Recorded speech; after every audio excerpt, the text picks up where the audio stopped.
शैक्षिकों से गाय भैंस की गिनती कराना गलत, लॉकडाउन से शैक्षिक सत्र पिछड़ा, शिक्षकों को समान काम समान वेतन मिले। उक्त बातें 24 आवर्स टुडे न्यूज से खास बातचीत में बिहार विश्वविद्यालय के पूर्व सीनेटर और तिरहुत शिक्षक निर्वाचन क्षेत्र से उम्मीदवार अरुण कुमार ने कही।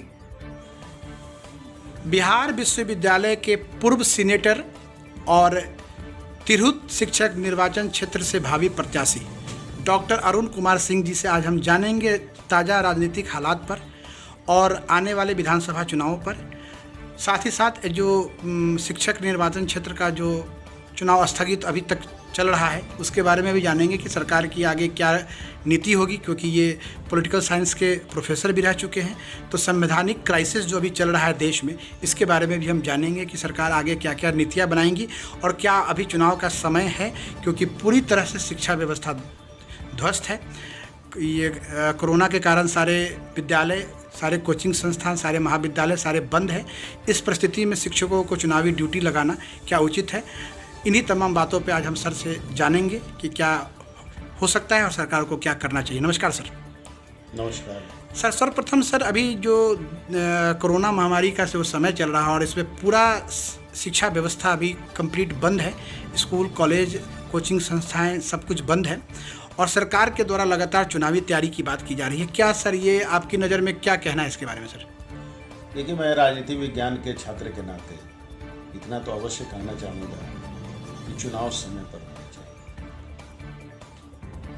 बिल्कुल प्रतिकूल परिस्थिति अगर हो तो संविधान में उसकी भी व्यवस्था है। अभी जो लॉकडाउन पीरियड था उसमें विधान परिषद के शिक्षक निर्वाचन क्षेत्र, जिससे मैं खुद प्रत्याशी होने की बात मेरी है, तिरहुत शिक्षक निर्वाचन क्षेत्र से, और स्नातक निर्वाचन क्षेत्र के चुनाव को टाला गया है। लेकिन वो विधान परिषद के चुनाव थे और विधान परिषद आप सब लोग जानते हैं कि विधान परिषद कभी भंग नहीं होती है। विधान परिषद चलती होती है, उसके सदस्य 1/3 सदस्य सेवानिवृत्त होते रहते हैं और फिर नए सदस्य आते रहते हैं, इसलिए वहाँ परिस्थिति कुछ अलग थी। लेकिन विधानसभा के चुनाव अगर नहीं हुए तो एक कॉन्स्टिट्यूशनल क्राइसिस की स्थिति आएगी और उसमें प्रेसिडेंट रूल, राष्ट्रपति शासन लगाने की नौबत आएगी। और मैं समझता हूँ कि कोई भी राजनीतिक दल जो सत्ता में है वो नहीं चाहेगा कि राष्ट्रपति शासन के दौरान चुनाव यहाँ पर।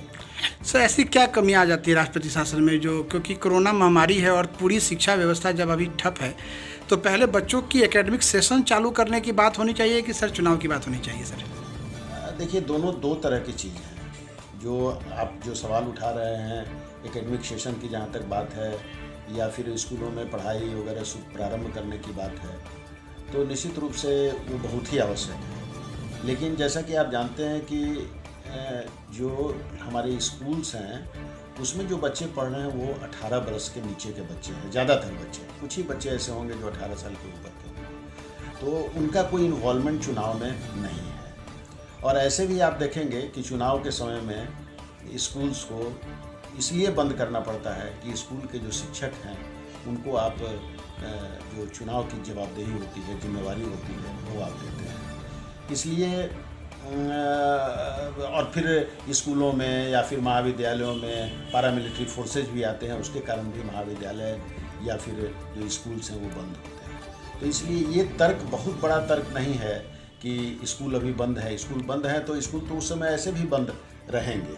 लेकिन एक दूसरा सवाल जो आप कर रहे हैं वो बहुत ही आवश्यक है और एक चिंता का विषय भी है कि हमारी सारी प्रतियोगिता परीक्षाएं जो हैं वो लंबित हैं और अभी CBSE की भी परीक्षा, कई पेपर्स की परीक्षा अभी लंबित है जो नहीं हो पाई है।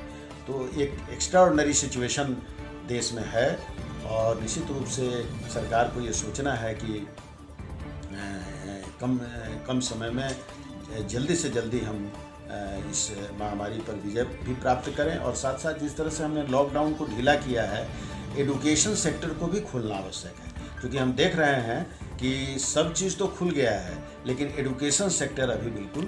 सर आप शिक्षक ये निर्वाचन क्षेत्र से उम्मीदवार भी है, तिरहुत से हैं। शिक्षकों को साथ समान काम समान वेतन की उन्होंने बहुत लंबी लड़ाई लड़ी है। अभी कुछ हड़ताल पीरियड में ही कोरोना भी आ गया, जिसके कारण ये शिक्षक लोग हैं, समझिए कि 6 महीने से लगातार पढ़ाई व्यवस्था को ठप रखे हुए हैं और काम भी बाधित है, पढ़ाई भी नहीं हुई है। तो समान काम समान वेतन का सर जो मांग है शिक्षकों का, उसमें आपकी क्या सहमति बन रही है? देखिए, समान काम समान वेतन की मांग जो है, जहाँ तक मेरा अपनी मेरी सोच है कि उनकी मांग जायज़ है। इसलिए कि अगर आप गुणवत्तापूर्ण शिक्षा देने की बात करते हैं, खास करके बिहार के अंदर ऐसा कहा जाता है कि गुणवत्तापूर्ण शिक्षा यहाँ प्राप्त नहीं हो रही है, तो गुणवत्तापूर्ण शिक्षा देने के लिए आपको टैलेंटेड लोगों को एजुकेशनल इंस्टीट्यूशंस में लाना होगा। और टैलेंटेड लोग कब आएंगे? जब आप उनको अच्छा वेतन देंगे, अच्छा पर्क्स देंगे, अच्छी सुविधा देंगे। तो आप अगर उनको बहुत कम वेतन पर रखेंगे, जो आज हो रहा है, आज नियोजित शिक्षकों का वेतन। सर, तो आप जब सर अगर चुन के जाते हैं तो इस लड़ाई को आप आगे बढ़ाएंगे? निश्चित रूप से हम कन्विंस करेंगे अपने तर्क। तो आपका सर प्रमुख एजेंडा क्या होगा, मतलब एक उम्मीदवार के रूप में? मेरे उम्मीदवार के रूप में मेरा प्रमुख एजेंडा है कि एक तो नियोजित शिक्षकों के समान काम समान वेतन, या फिर एक नई शब्दावली उनके संगठन की तरफ से आई है, सम्मानजनक वेतन। जो भी हो, उनका संगठन उसको तय करेगा।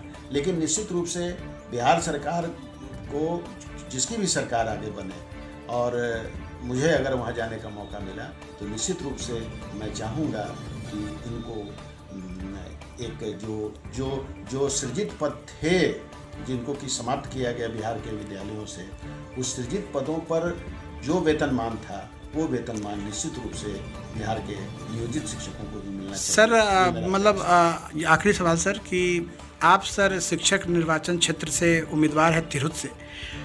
तिरहुत क्षेत्र में सर शिक्षा व्यवस्था की जो दुर्गति चल रही है, मिड डे मील योजना हो, चाहे शिक्षकों का सर ये छोटे छोटे कामों में, कभी मतदाता पत्र को सुधारने में, जनसंख्या में, चाहे गाय भैंस की गिनती में लगाया जाता है, क्या आपको लगता है कि शिक्षकों को ये काम कराना चाहिए? बिल्कुल नहीं कराना चाहिए। मैं बराबर इस बात को हर एक स्कूलों में, जब मैं पिछले 3 वर्षों से घूम रहा हूँ, तो मैंने इस सवाल को खड़ा किया है कि जो भी विद्यालय हैं, जो विद्यालय के शिक्षक हों, चाहे वो प्राइमरी स्कूल हो, चाहे मिडिल स्कूल हो, या फिर हाई स्कूल हो, तो जो मिड डे मील का है वो मिडिल स्कूल में, प्राइमरी स्कूलों में चलाए जाते हैं। तो मिड डे मील एक अच्छा स्कीम है। मैं उस बच्चों को आकर्षित करने के लिए, गरीब बच्चों को भोजन मिले, वो बहुत अच्छी बात है। लेकिन मिड डे मील के लिए आप जो शिक्षकों को लगाए हुए हैं उसके प्रिपरेशन में या उसके इंतजामात में, ये गलत है। शिक्षक पढ़ाने के लिए होता है, न कि इन कामों को करने के लिए होता है। धन्यवाद सर। उसी तरह से हाई स्कूल के शिक्षकों को आप